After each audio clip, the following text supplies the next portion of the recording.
Hi అండి. Welcome to అల్లరి పిల్ల భవ్య. ఈరోజు మన ఛానల్‌లో బన్ దోసలైతే చూపించబోతున్నానండి. బ్రేక్‌ఫాస్ట్‌లోకి ఏ పప్పులు నానబెట్టాల్సిన పని లేకుండా అప్పటికప్పుడు చాలా సింపుల్‌గా చేసుకునే బ్రేక్‌ఫాస్ట్ అనమాట. పిల్లలకి చాలా బాగా నచ్చుతుందండి. మార్నింగ్ బ్రేక్‌ఫాస్ట్‌గా చేసిచ్చినా బావుంటుంది. అలాగే ఈవినింగ్ పిల్లలు స్కూల్ నుంచి రాగానే ఇలాంటి బ్రేక్‌ఫాస్ట్ చేసి పెట్టినా కూడా చాలా ఇష్టంగా అయితే తింటారనమాట. చాలా ఫ్లఫీగా ఉంటుందండి. చాలా సాఫ్ట్‌గా అలా నోట్లో పెట్టుకోగానే కరిగిపోయేట్టుగా ఉంటాయన్నమాట ఈ బన్ దోసలైతే. బన్ దోసల్లోకి ఒక చట్నీ కూడా చూపించబోతున్నానండి. ఇప్పుడు మనమైతే ప్రాసెస్‌లోకి వెళ్ళిపోదాము. ముందుగా ఒక బౌల్ తీసుకోవాలి. అందులోకి నేను ఒక కప్ సూజీ రవ్వ అయితే తీసుకుంటున్నానండి. మనం రెగ్యులర్‌గా చేసుకునే ఉప్మా రవ్వ అంటారు కదా! ఆ రవ్వనైతే తీసుకోవాలి. ఒక కప్ సూజీ రవ్వకి హాఫ్ కప్ చిక్కటి పెరుగైతే తీసుకోవాలి. కమ్మటి పెరుగైతే తీసుకోవాలండి. లైట్‌గా పుల్లగా ఉంటే మీకు ఇష్టమైతే తీసుకోండి. కాకపోతే ఈ బన్ దోసల్లోకి కమ్మటి పెరుగైతే టేస్ట్ అయితే బావుంటుందనమాట. ఈ బన్ దోసలు చాలా కమ్మగా, టేస్టీగా అయితే ఉంటాయి. పెరుగు తీసుకునే దాన్ని బట్టి ఉంటుంది. మనం ఈ పెరుగుని ఇందులో కొంచెం వాటర్‌ని యాడ్ చేసుకుంటూ మనం ఈ రవ్వనైతే మిక్స్ చేసుకోవాలి. మనకి ఒక హాఫ్ కప్‌కి కొంచెం ఎక్కువ వాటర్ పడుతుందండి. కావాలంటే మనం వాటర్‌ని అడ్జస్ట్ చేసుకుంటూ కలుపుకోవచ్చు. మనం పప్పు రుబ్బాలంటే ఒక గంట అయినా పడుతుందండి. ఇడ్లీ పిండి రుబ్బుకోవాలంటే మనం సింపుల్‌గా ఒక హాఫ్ ఎన్ అవర్‌లో, ఒక అరగంటలో సింపుల్‌గా చేసుకునే బ్రేక్‌ఫాస్ట్ అనమాట. చాలా ఈజీ.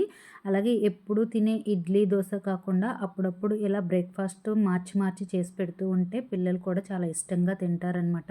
ఇలా కలుపుకొని మూత పెట్టి పక్కన పెట్టుకోవాలి. ఇది నానాల్సిన పని లేదండి. మనం చట్నీ చేసుకుంటాం కాబట్టి ఇది పక్కన పెట్టుకుంటున్నాము.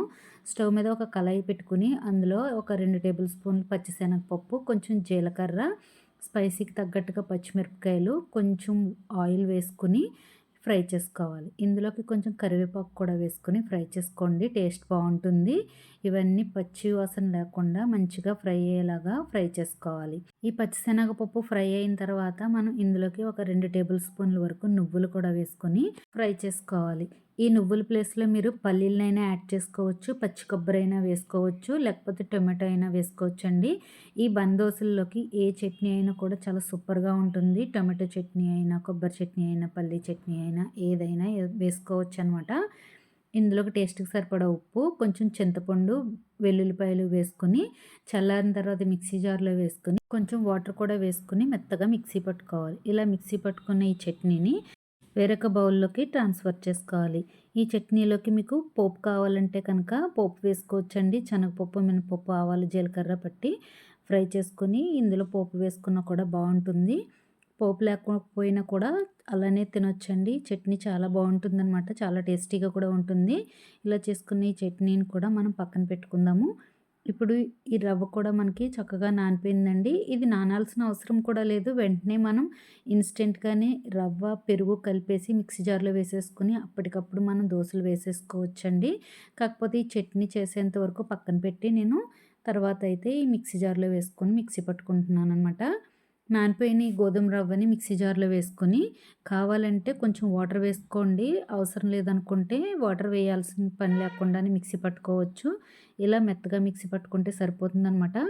మనం మిక్సీ పట్టినా కూడా మనకి గోధుమ రవ్వ అనేది కొంచెం పలుకు పలుకుగానే ఉంటుందండి. అలా ఉంటేనే మనకి ఈ బన్ దోసలు బావుంటాయి.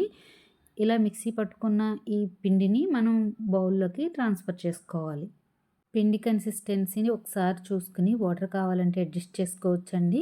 మనకి ఇలా గరిటెతో వేస్తే కనుక ఇలా జారుతున్నట్టుగా ఉంటే సరిపోతుందనమాట. మరీ పలుచగా ఉన్న బన్ దోసలనేవి పర్ఫెక్ట్‌గా రావు. ఇప్పుడు మనం ఇందులోకి ఒక చిన్న కప్‌తో కరివేపాకు వేసుకుంటున్నాను. అదే కప్‌తో ఉల్లిపాయ ముక్కలు, కొంచెం కొత్తిమీర వేసుకొని, క్యారెట్‌ని కూడా తురుముకొని వేసుకుంటున్నానండి. మీరు ఏ వెజిటబుల్స్ అయినా వేసుకోవచ్చు ఇందులోకి. క్యాప్సికమ్ కూడా వేసుకోవచ్చు, బీట్రూట్ వేసుకోవచ్చు.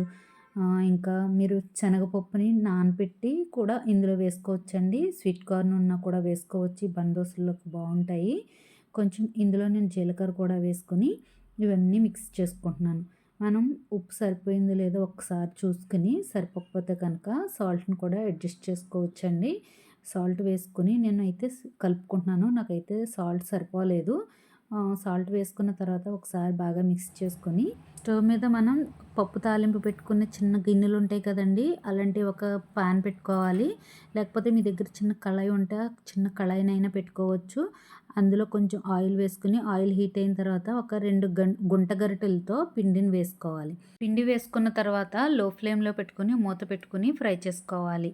లో ఫ్లేమ్‌లో ఉంటేనే మనకి లోపలంతా కూడా చక్కగా కుక్ అవుతుందండి. పిండి పిండిగా లేకుండా ఉంటుందనమాట. ఇలా ఒకవైపు ఫ్రై అయిన తర్వాత రెండో వైపు కూడా తిప్పుకొని ఫ్రై చేసుకోవాలి. చూడండి మంచిగా ఎంత బాగా ఫ్రై అయిందో దోరగా అయితే కాలింది కదా! ఈ రెండు వైపులో కూడా ఫ్రై అయిన తర్వాత వేరొక ప్లేట్‌లోకి ట్రాన్స్‌ఫర్ చేసుకోవాలి. సేమ్ మళ్ళీ అలాగే పిండిని ఒకసారి మిక్స్ చేసుకొని కళాయిలో ఆయిల్ వేసుకొని 2 గరిటెల పిండి వేసుకొని మళ్ళీ మూత పెట్టుకొని అలాగే లో ఫ్లేమ్‌లో ఫ్రై చేసుకోవాలి. ఇవి త్వరగానే ఫ్రై అయిపోతాయండి. చాలా చక్కగా కుక్ అవుతాయన్నమాట. చాలా బావుంటాయి. చాలా స్పాంజీగా, సాఫ్ట్‌గా అయితే ఉంటాయన్నమాట ఈ దోసలైతే. చూస్తే మీకే అర్థమవుతుంది కదండీ! ఇవి చక్కగా అయితే ఫ్రై అయినియి. తినటానికి కూడా చూడటానికైతే ఎంత బావున్నాయో తినటానికి కూడా అంతే రుచిగా ఉంటాయన్నమాట. పిల్లలకి నచ్చుతాయండి. పెద్దవాళ్ళకైనా కూడా నచ్చుతాయి. చాలా సాఫ్ట్‌గా ఉంటాయండి. తినే కొద్దీ తినాలనిపిస్తాయన్నమాట. అంత కమ్మగా తినే కొద్దీ ఇంకా తినాలనిపిస్తాయండి. అంత బావుంటాయి బన్ దోసలైతే. ఈ బన్ దోసల్లో మనం సాఫ్ట్‌గా రావడం కోసం ఎక్కడ కూడా బేకింగ్ సోడా గానీ, బేకింగ్ పౌడర్ కానీ యూజ్ చేయలేదు. మనం వేసిన ఈ పెరుగు వల్లే మనకి సాఫ్ట్‌గా ఫ్లఫీనెస్ అనేది వస్తుందన్నమాట ఈ బ్రేక్‌ఫాస్ట్‌కైతే. వంట రాని వాళ్ళు కూడా ఈజీగా చేసుకునే బ్రేక్‌ఫాస్ట్ అనమాట.